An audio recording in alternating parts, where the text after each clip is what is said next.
Well, let's see if she runs. Oh, yeah, buddy. And we're off.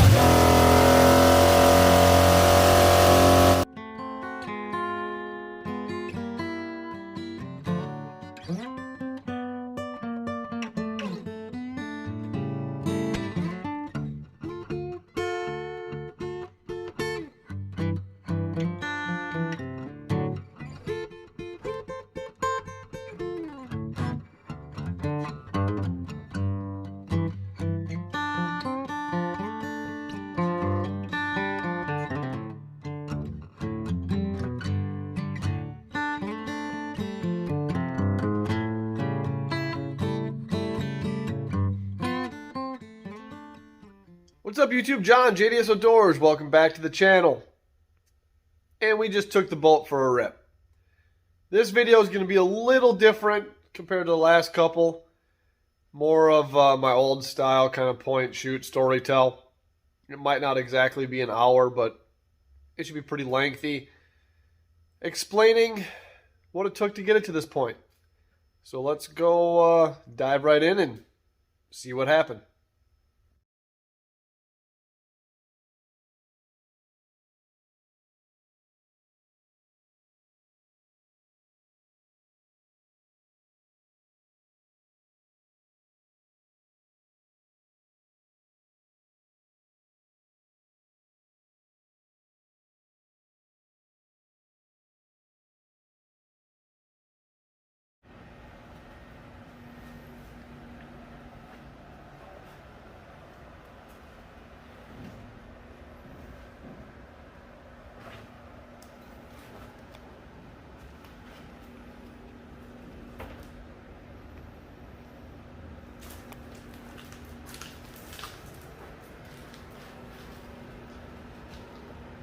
Well, here we have the UHMW installed on the boat, finally. I also went ahead and drilled and tapped the holes here for the stomp grate so we can get that installed. And for those of you that don't know what UHMW is or what it's for, it's called ultra high molecular weight polyethylene, which means it's very strong and very slippery plastic. So it's an impact resistant plastic. And it's also a lot more slippery. They use the same stuff to make synthetic ice rinks. So it's awesome to have on the bottom of the boat. So you can hit stuff, slide across stuff, have no problems damaging the metal. And if you wear the plastic out, or the UHMW, you can go ahead and unbolt it, put a new sheet on, and it's like a brand new boat bottom. Expensive stuff, but worth it. Well, now she's back on the trailer, and also the motor is in. One thing I want to show off quick is I got the hook mounted, and look at how nice that fits that roller. Perfect. Holds it in nice and snug. The winch strap goes under the roller, and the hook plate goes over the roller, so it holds it nice and tight in that area, and it's not going anywhere. So now let's go over and look at the motor. The motor is finally in the hull for the last time. But if you've watched my other episodes, the last time we put the motor in here, you know that we got to make some shims. So let's make some shims.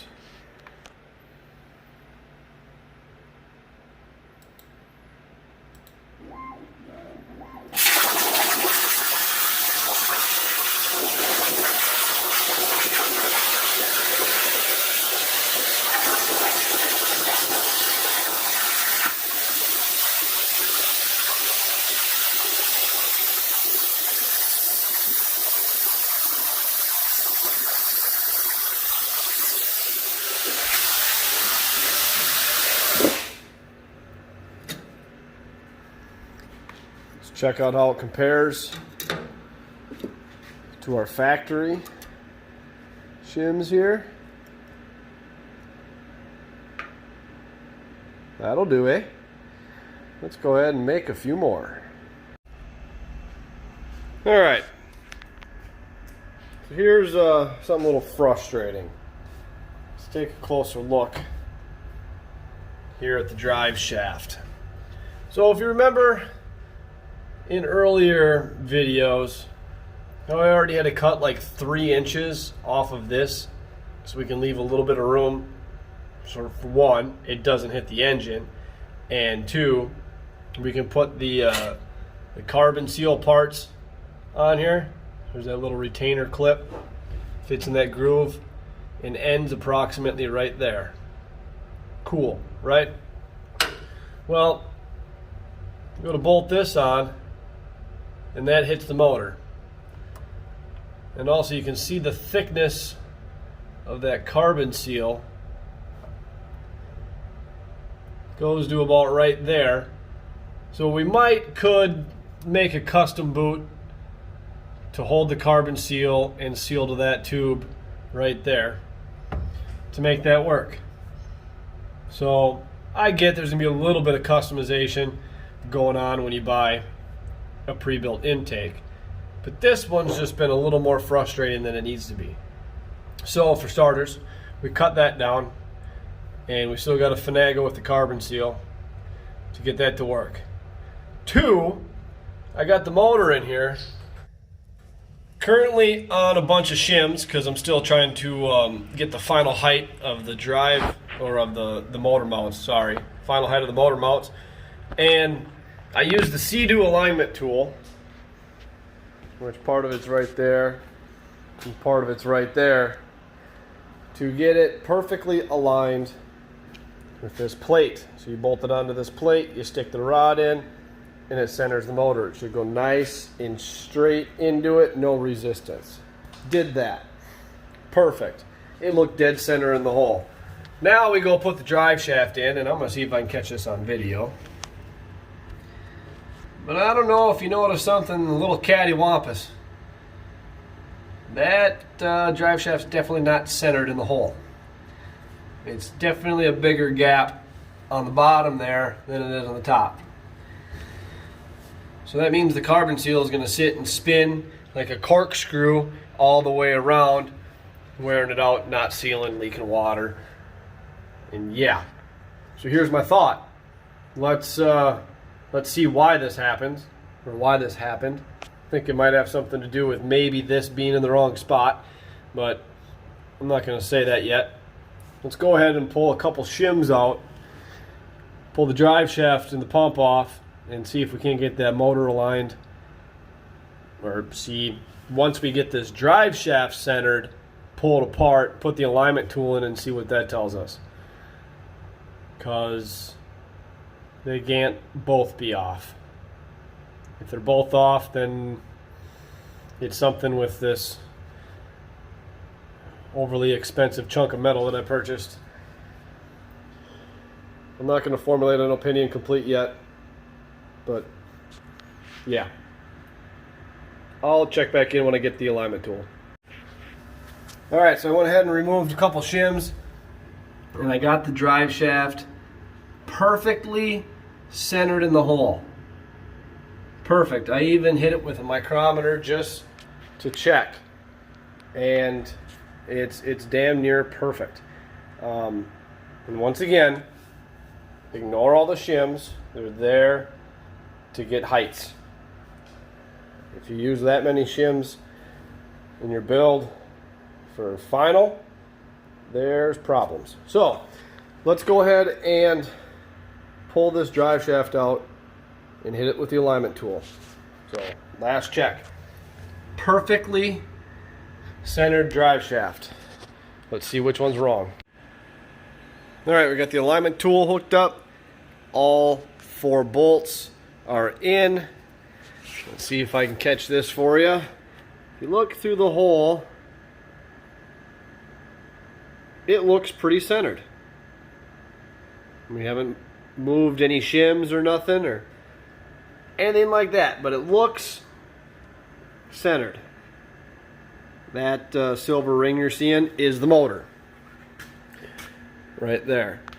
So let's grab this shaft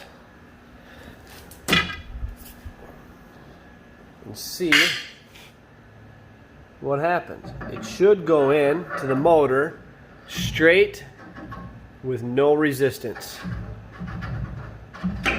Alright, now we're through that. Let's see what happens.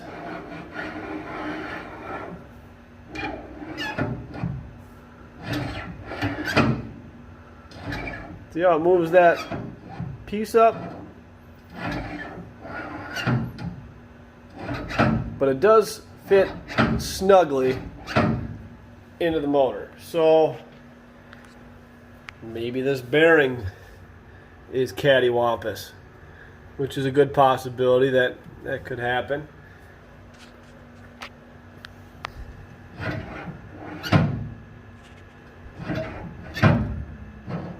Alright. Well, I'm satisfied with that alignment now. So we can get the measurements of all these shims and go ahead and build up the correct motor mounts. But I'm still got to figure this part out. Not quite sure how to get the carbon seal and everything to work properly. But we'll get there. Well, I just came back from putting it in the water the first time. I was going to film that part, but I hurry up and snuck in so I didn't have to pay and got out. But I wanted to check for leaks. So here's what I did to get it to this point. The motor is in. The pump is in. And I put this carbon seal. This is like the only downfall to a Sea-Doo is the way that they seal their drive shaft with that carbon seal. And that, if you remember in the earlier clip, that's all janky. But I got it centered, got it lined up, got the motor bolted in, fixed the motor mount, so I added another 1/2 inch to them, so there's only one shim underneath there now. And now that it's lined up, I put the carbon seal in, put that goofy clip ring in, and I wanted to see if it was watertight, and it was. So figured since it was floating in the water, I would check and see if there's any other leaks. Went up and down all the seams, and all I could find was a little leak down there, right there in the corner. So we will touch that up before we put anything else in here. And now it's time to start getting everything hooked up. Finish the swim deck, build the transom, the bolt-on transom for the swim deck. It's going to go right here. You put a 4-horse or a trolling motor or whatever on it. And none of the 200 bolts in the bottom leaked. It's getting exciting. Real exciting. So time to start doing some plumbing. I think I'm going to start with doing the water inlet coming in. Going up to, well, I'll just show you the parts.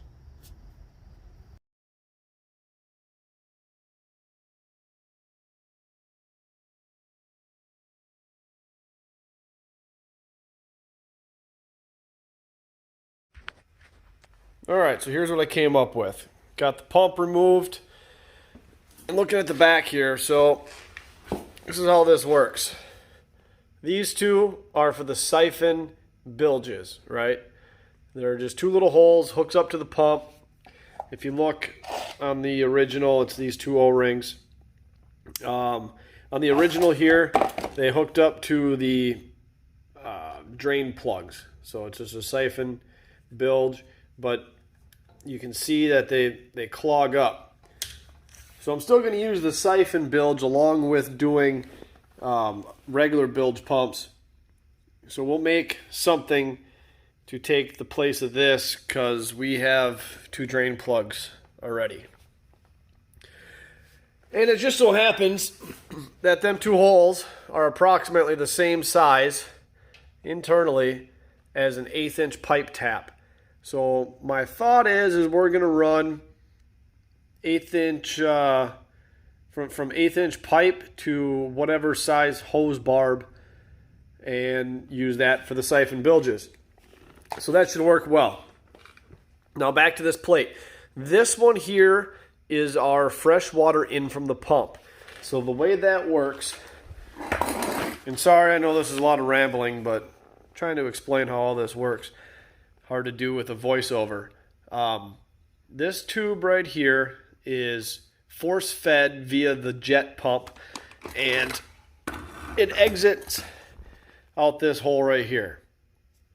Now, originally, it seals on the back here with this O-ring, all right? And then goes inside to a hose barb, which runs in those hoses that I showed you earlier. So my thought is that's this location right here. There's this little collar deal they give you. It's a nice snug fit. And this hole, I'm going to put it on backwards just for the sake of example. So that hole is bigger than the hole on the pump. So there should be no restriction of flow on that. So this piece is going to take place of that washer. However, this piece does not have any O-rings. So tomorrow at the hardware store, I'm going to get an O-ring that fits right inside that groove, and that should take place of this. Furthermore, this hole just so happens to just about be the same size as a 1/2-inch pipe thread. So we can tap that to this 1/2-inch pipe and do a hose barb on the other side, and that is going to fix the issues or solve the problem for getting that sucker plumbed up on the inside, these three. Now, this one right here is the steering. This plate does not have the spot for the reverse, but that's okay. We can make a spot, no problem, and hook that up. This gigantic hole up here, I have no idea what that's for. This kit does not include any instructions or stickers or anything cool like that, so that's fine with me. I have no idea what that hole's for. It looks pretty. We'll just not look at it anymore after this section here. So, all right, now that we got it figured out how we're going to get this thing plumbed in, I went ahead, boxed up all the goodies to take with to the hardware store, and I made a list of all the stuff I need to get. So that is the plan. All right, so I'm pretty sure I got the pump ready to go back on forever, at least until it needs maintenance. So I figured I'd show what I did so far. I have all the lines plumbed in. These two are the siphon bilge lines. This is the fresh water in, and this is the fresh water out. And on the back side, let's check it out. So I got this hooked up to a garden hose attachment, so you can go ahead and put a garden hose on and still back flush the system. I put the O-ring in this little piece here, so that's the fresh water in, and then your two siphon bilge O-rings there, ready to go, and the drive shaft is lubed up. So I guess no time like the present. Let's go ahead and get that pump put back on and start running the plumbing on the inside of the boat. I'll check back in once that's done. The intercooler, makeshift radiator thingy, whatever, plate cooler, whatever you want to call it, that's all hooked up, and it's opposite flow. So like I said earlier, when the thermostat opens up in here, it sends coolant flowing this direction through the cooler and out here back into the block. And then we have water that flows in through here, into here, this direction, and off to the radiator, or sorry, off to the exhaust manifold. I'm hoping this bend isn't too extreme, and we can kind of, once that warms up, we can mold that to stay open. We'll learn after the first test run. So now all we got to do is start hooking up some linkages. Once we get the linkage, the steering, and the reverse hooked up, and the steering helm installed up here. And all that's really left is fuel and wiring. And then we can go run it. So let's get some more stuff done. So I brought the boat outside to do a quick little plumbing leak test. I got it hooked up to the backflow garden hose valve, and as you can see, the water's pouring out of the exhaust and coming out of the jet pump, so we know that water is through the entire system. And the inside of the boat is completely dry. So that means that everything is plumbed right and doesn't leak. So another thing that we got done is gas tanks installed, plumbed in. Steering, all that is installed. Just got to tighten it down. We got throttle, and we got the reverse plumbed up, or hooked up, along with all the plumbing, obviously. So now, next step is I'm going to finish cleaning the garage out quick, bring this back inside, and start wiring it up. Maybe we can hear it run here in the next couple hours. Well, YouTube, it's like 4 o'clock in the morning, and I've been pulling kind of an all-nighter because we're talking a bunch of rain tomorrow, and I really want to get this on the water. So here's what I've done. Went ahead and got everything wired up back where it was supposed to be. I had to extend the wires for the fuel sender and the start-stop switch. Got that hooked up there. So now the question is will it turn over? And then will it start? So let's go ahead and hook that battery up. See if the gauge comes on, and see if it'll turn over.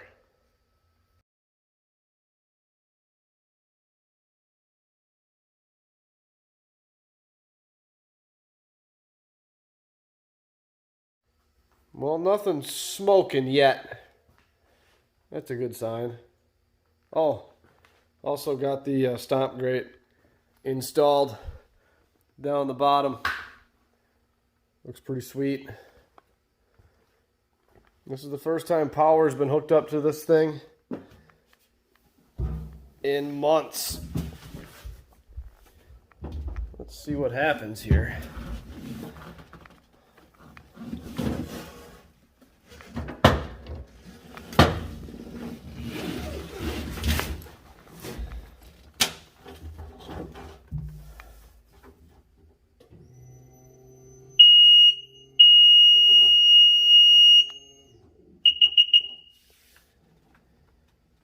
Well, the fuel pump kicked on, even though there's no fuel in it, but see what happens when we push the button. Nothing, except for the fuel pump priming some more.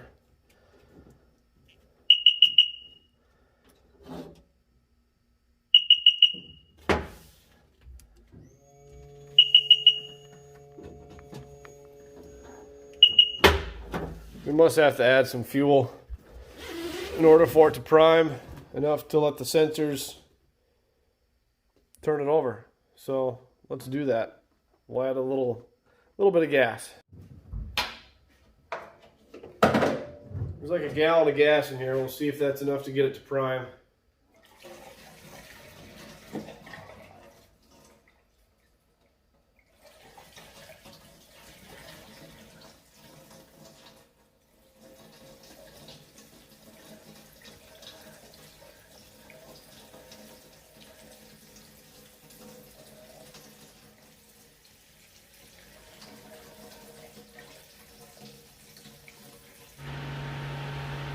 All right, exhaust fan going. See if it'll prime up.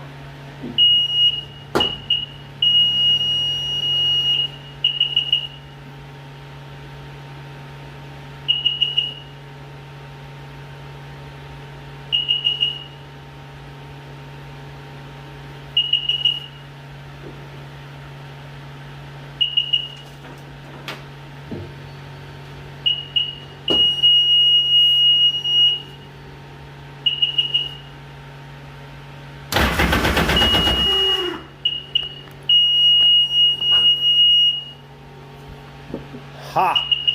Turns over. See if she'll start.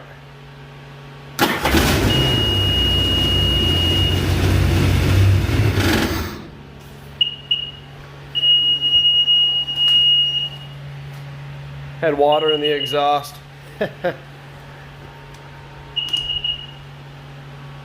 She ran. Heck yeah. One more go.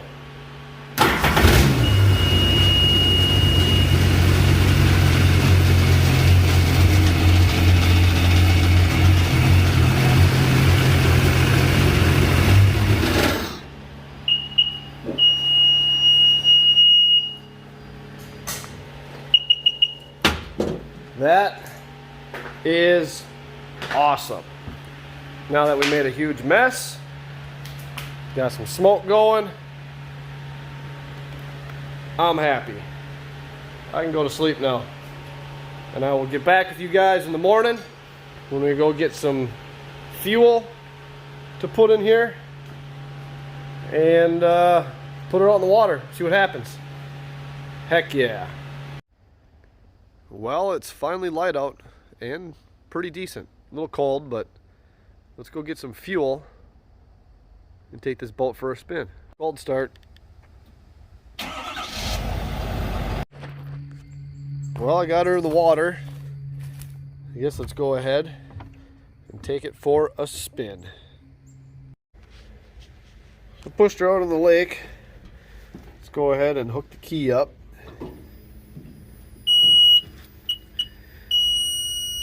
So we do have a check engine light. It's for code P1502, and that's for the speed sensor because it's just laying in the back of the boat. The new one will be here later. So let's go ahead and take this thing for a spin.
Well, we're back in the garage. I don't know if you can tell, but I still can't wipe the smile off my face. That was awesome. Let's turn it around and take one more walk around. Then I can get this video out to you guys. And then do the finish video next. Where we, well, I'll show you. The final finish video will be where we go ahead and get the boat wrapped. Obviously install the hood, all the rest of the electronic goodies, finish the interior. Yeah, just get it done. I wanted to get it on the water and test it out. And oh man, was that worth it. That was sweet. I can't wipe the smile off my face. That was awesome. This is going to be fun. And it wasn't even running at full throttle because of the whole speed sensor deal right here. That's what the check engine light was for, but I have a GPS speed sensor coming, so it didn't make any sense to drill 4 holes in the boat to just take it out again. But yeah, this is awesome. Let me know what you guys think down there in the old comment section. In the next video, I'll do more like my last ones where it shows me working a little more instead of explaining stuff. I just wanted to hurry up and hammer this out and get it on the water before it starts getting cold. So that's why this one was a little goofy. But enough of the rambling. Thanks for watching JDS Outdoors. I appreciate all love and support. Let's make this a popular build, and then I can build my next one, which I've already started collecting parts for. And it's going to be an awesome one. So, talk to you later, YouTube.